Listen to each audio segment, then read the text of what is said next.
ஏன் என்ற கேள்வி இங்கு கேட்காமல் வாழ்க்கை இல்லை.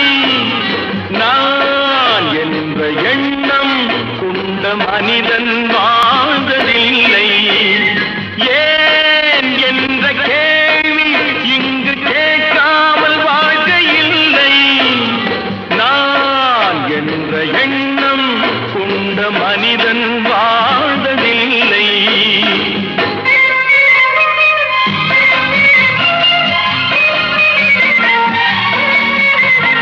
பகுத்தறிவு பிறந்ததெல்லாம் கேள்விகள் கேட்டதனாலே.